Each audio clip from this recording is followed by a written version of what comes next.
So Angelhouse Family Dinner is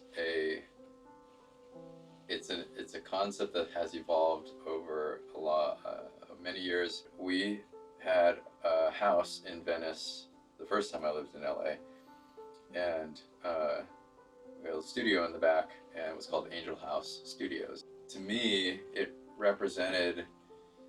was the first place that I felt we were building this community, and people would kind of gravitate towards that place and be there and hang out, and we would have these parties, and it was just like the first time I felt like I had put some roots down, and I almost like understood part of my mission in life was to like create these spaces. And so when I moved to Nashville, when we were brand new and didn't really know many people, I was like, well, we should do something similar to that.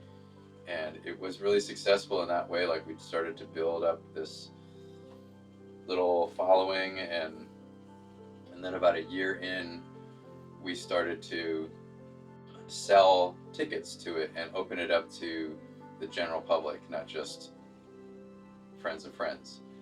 When I was doing this record, I started to think about that connection. I'm always really more motivated when I can see parallels and relationships in the things I'm creating, and so that there's like a backbone or a reason or a concept behind stuff. I had this idea of doing a listening party for the album, and I was sort of looking at the landscape of how it's just everything's been done, and it's really hard to get people to sit down and like actively listen to a record these days. And I have always noticed a lot of parallels between cooking and making music.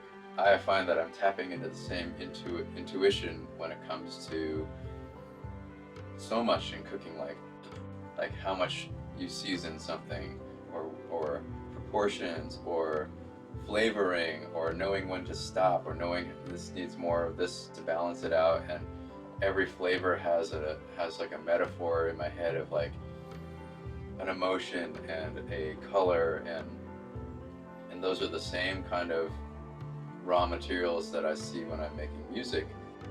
The first Angelhouse Family Dinner listening and tasting menu, we didn't know how it was going to go. I had no idea how it was going to go, and since the concept was so new to me and I hadn't really seen it done, you know, something that I had in my head, but I hadn't seen it. There's no reference point for it, so it felt like we were kind of in the wilderness. So when we did the first dinner for the sort of like industry people, it ended up being really positive for me, as even just from a music standpoint, because